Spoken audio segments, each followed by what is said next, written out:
everybody continue to pray. I've enjoyed being here today. I felt like God has blessed us one more time. Yeah, that's right. How good He's been to us. That we can be here and lay our troubles on Him. Seems like that. Preached a lot about that this morning. Yeah. About leaning on God. It's contrary to nature. That's why the world struggles with it.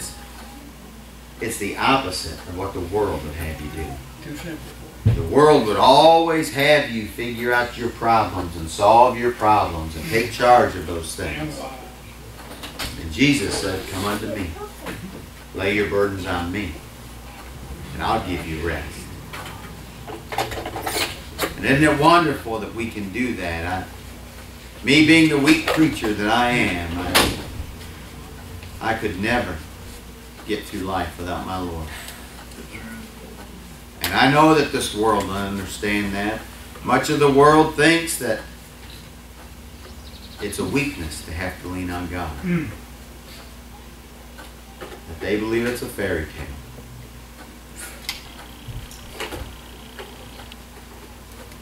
But that's okay, because me and my ignorant self, we're going to serve the Lord. Amen. And they can laugh and make fun of us all they want to. I know that when I started out working at this place, that it was probably my first week there, and one of the managers I would be working with real close, and he would work for me, and we had been spending a lot of time out on the shop floor as I was getting to know things, and he was explaining things to me, and he started telling me a little bit about his life and how messed up that it had been. How messed up, and the troubles he'd had and stuff. And I just talked to him for just a minute about the Lord and how God can straighten out those things.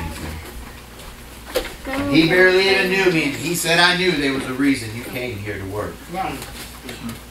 He said, "I knew that from the first day I met you, that there was a reason that you were here." Yeah. So let's lay it in God's hands. Let's let God be the one that guides us and leads us this morning. Have you enjoyed listening to what you've heard? Do you believe today that God really will reward those that seek Him? I do. Listen, I don't know if I'll preach it all, or we'll see what the Lord has. Or just like Larry, just like you said, that it seems like that you didn't think you was going to preach it all when you got up, and look at how you felt when you did. But that's the way that we have to face life. You know, it's just life. And I think a lot about this when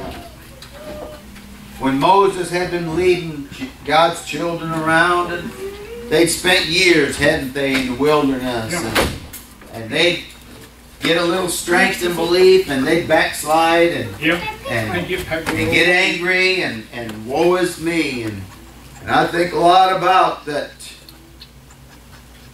when Moses, when it come his time to leave this world, and he said, "I'm 120 years old this day." It was his birthday. Yeah. And he was 120 years old. He'd been about 40 years. He was about 40 years old when he left Egypt, wasn't he? And he spent about 40 years away from Egypt. Yeah. Went back when he was about 80 years old and delivered them out of there and let them out. And he spent another 40 years leaving them out in the wilderness there. And he was 120 years old. Now listen, and he said, and I can no more go out and come in with you, because God's told me that I won't be going any further with you. He said, even though my strength and my sight have never left me one little bit, he was as strong in 120 as he was at 40 years old. You think about that, and you think about how he must have been feeling when he was feeling that strong and healthy, but God told him, it's time for you to come home, Moses. How the onions pray just for a minute at a time. And Moses told them there, he said, you're going to go on across without me now. Across that, and Joshua's going to lead you. But what did he say? He said, be strong and of a good courage. Fear not. Listen, nor be afraid of them over there.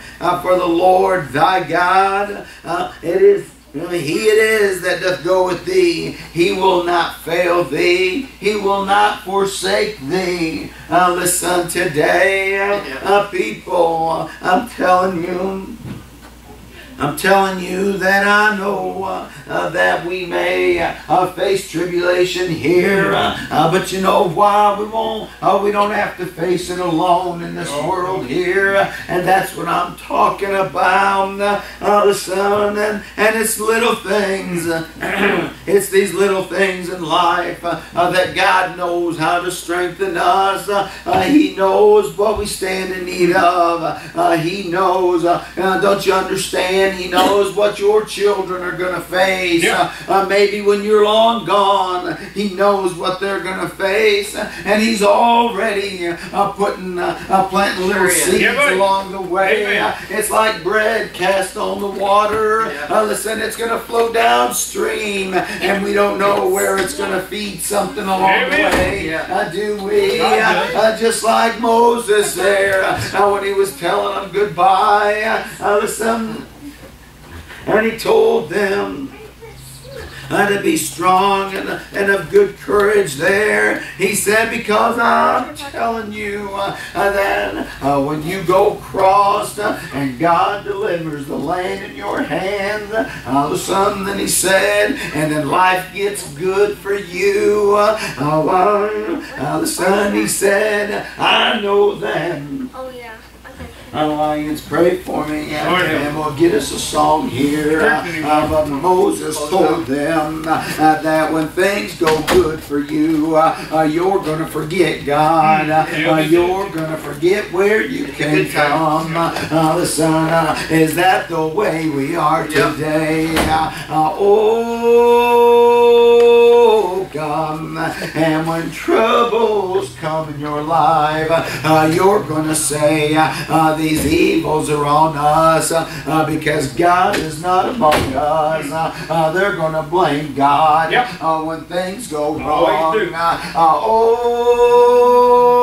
Oh, God.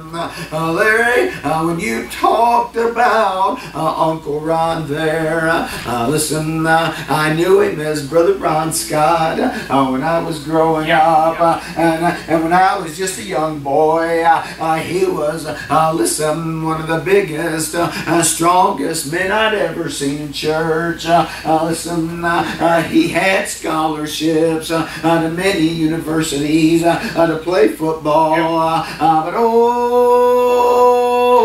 and he'd get preaching, and he'd pound on that pulpit, and you know what? I'd see my papa, Brother Roy Hudson, the old man, the moderator. He'd get that grin on his face.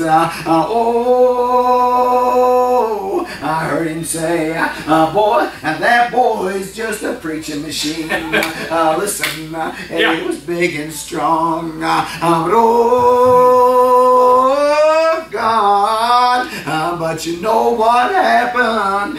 Life happened to him. Life happened in his life. Listen, and when he got down and sick, just like you said, Larry, it had been a while since me and Carol had been out to see him. I think the last time I'd seen him was at one of our kids' graduation. They brought him out in a wheelchair. He sat in our backyard in a wheelchair. Listen, couldn't even stand up. But oh, God. And it was on my heart. We need to go see him. And we went out that day. We went to the hospital. Listen, to visit with him, and his lungs was gone, and he was breathing hard as he could. Listen, he could barely talk. Had that oxygen thing on him, but oh, gone. Larry, just like you said, what few words he could speak. He said, keep preaching to my children. Oh, gone. And that night, about 2 o'clock or so in the morning, our phone rang, and it was Leon, my brother-in-law. Listen, he said, Chris, Uncle Ron's gone. They said his heart just couldn't take it no more. Oh, gone. People today, listen, I know we've got troubles here, but I want to tell you about joy. I want to tell you about the man who said, come unto me, all ye, listen, that labor and are heavy laden. Sis, do you have troubles today?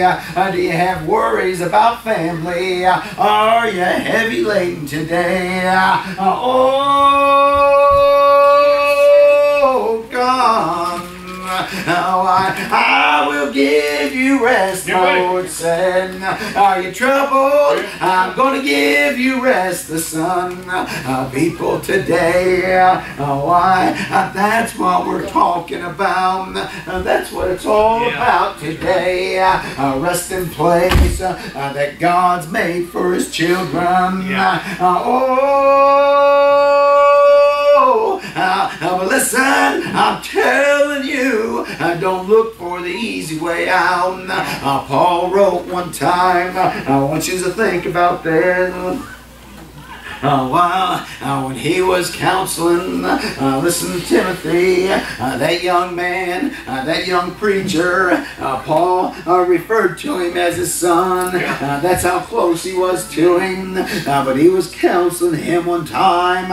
Oh, I charge thee, therefore, before God and the Lord Jesus Christ, who shall judge the quick, listen, and the dead at His appearing and His kingdom.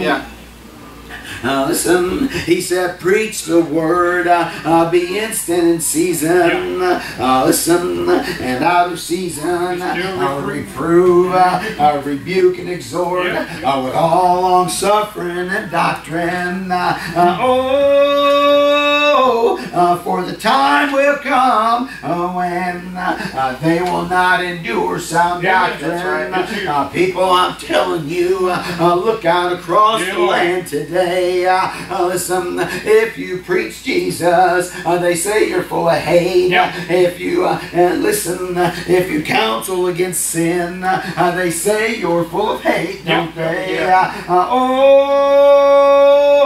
But after their own lust shall they heap to themselves teachers, having itching ears, and they shall turn away from their ears from the truth, and shall be turned unto fables. Oh, God, I find one of the most dangerous things to be all these religions that say, just come up here, read this little prayer, and you're all set and ready to go, and now let's have a party about it. Oh, God, I'm telling you, listen, you want to find my Lord, you're going to find Him on your knees today. You're going to find Him with a broken heart. You're going to find Him, like Brother Larry said, listen, laying on His face in His garage. That's how you're going to find Him. It ain't going to be, listen, just a decision you make today. Your decision will be to turn to God, but it's God's decision if you're going to make it or not. Oh, God. come, just like, listen, on the day of Pentecost, when this Spirit finally came to man, when that Comforter finally came. Don't you understand?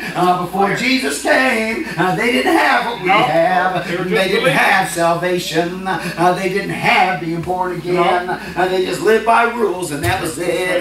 They didn't have a priest that was touched by our infirmities. Did they? Oh God, listen. But now we've got a man who loves us. He's full of mercy. Just like, you know, I've always thought, why when that Spirit comes in your heart, why it changes everything in your life. Listen, you know why? I used to have a friend in Michigan and didn't profess to be a Christian. Listen, and we'd get him to go to church every once in a while, and he said, I don't want to go out there and sing them old death marches. Oh God. But you know what? When I was lost to Jesus, the preaching condemned me, the praying condemned me, the singing condemned me, everything about God condemned me. But listen, oh God, but when that old stony heart was down, and that heart of flesh wasn't there, those same songs, listen, that man called the death march, it was glory to me. It made me cry. It made me want to shout salvation. Listen, that's the way the Spirit is. You know what, Larry? I thought about, he told a story once about how he would go out into his garage after he was a Christian. No more going out there to weep and moan. When he'd go out there, he said he was out there one day and he began praying. No doubt he got right down and was holding himself a nice prayer there. And he said he could hear some children playing next door. And he heard one little boy say, what's that sound I hear? Listen, and the other one said, I know what that is. He's praying. My grandpa does that. Oh God, do you love your children? Do you love your grandchildren? Let them hear you pray. Don't be ashamed of that. You know what, people, I'm telling you, we're going to make it through this world slowly but surely, Larry. We're going out shouting. It may be tomorrow. It may be the next day. That's all right. Because we're ready to go. You know what? Listen, it's just like this. One time when I was a little boy, and my dad was laid off, from the steel mill, and Mom and Dad was having it hard, and you know what, and it was Christmas time, and Mom said she'd been saving, and she knew it wasn't going to be much of a Christmas, and you know what, compared to these days, I guess it never was back then, like it is now. We get a couple little things from Santa Claus, and we would just think it was the greatest thing in the world, no matter what it was. But you know what? And she said they'd been struggling so hard, and she was very choosy about how she spent the money, and she said she'd been out shopping and spent everything she had, and had some things for us kids in the back of that old station wagon they had. You know what? They always had to have an old station wagon. There weren't no minivans back then, but there was 7 of us kids trying to pile in everywhere we went. And she said she'd been out shopping, and I finally spent the last that she had, and she ran into Kmart for something, and she said bed in the back of that car. She covered it with a blanket and she locked the doors and she was just gone for a minute. But when she came out, everything was gone. Listen, somebody emptied her car and she knew there was no more checks coming. And she knew, listen, there was no more money to be had. Oh, God. And listen, and she said she cried so hard and she prayed. And Larry said she took it to God, didn't she? Listen. And she did all she knew to do. She took it to God and she said she prayed and she said she don't even how they found out. But here come some of the church members the next day and brought her enough money.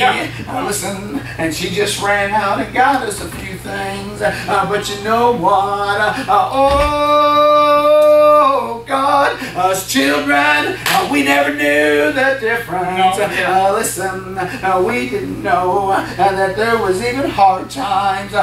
We didn't listen because you know what? You know I never changed. Come Sunday, we was always at church anyway. Listen, who are you leaning on today? Who do you depend on?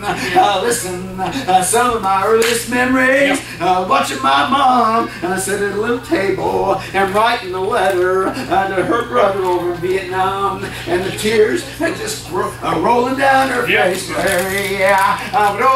Oh, God. Listen, she'd tell him, even in those letters, she'd write and she'd say, John, I'm praying for you.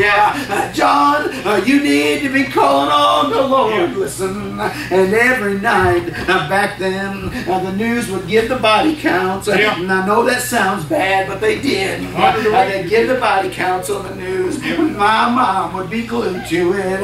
Listen, and she'd be praying for me. Oh, God. And now God has blessed me a time or two here over the last year to be able to preach to that man. He's in his 80s now and can barely get around. But who do you lean on today? Who is it that's going to put their arms around you and take you through the flood? You know what? God didn't reach down and pull the Hebrews out of the fire, did he? But he went in the fire. He went in the lion's den. He's in the hospitals today. Listen, he ain't taking you out of there. He's coming in to join you. Aren't you glad that's the way it is? That's the God I want my grandchildren to know. The God that goes with you. He'll never leave you. Let troubles come. He'll be right there. Let worry come. He'll take it on his shoulders. Aren't you glad that's the way he works? There's no worry in this world bigger than my God is today. I'm glad of that. Now I want everybody, listen, don't let the sun go down. If you don't know the Lord and pardon and remission of sins, get him on your farm. Steal away. Listen, go ahead and sing, Chad. Just steal away somewhere. I'll meet this man. How good he's been to us. Says how good he's blessed us. I'm ready to go. You talk about being prayed up. I'm ready to go. I got that way in 1979. I ain't never looked back since then. Oh God, I'm ready to hear my name called. I'm ready to meet my Lord finally. And listen, talk about laying my crown at his feet. I just want to fall down right there and say, here I am, the one you left in the shepherd's fold to find. How good he's been to us. Through the sunshine and the rain, Don't let trouble get the best of you. Jesus still is my comfort and my God. Don't let this world worry you down. Through His love, He It's not worth comforts me. God's too good to us. And by grace I've been set free. And someday I'll stand with Jesus by and by. I say, I am blessed. I am blessed every day that I live. I am blessed when I wake up in the morning till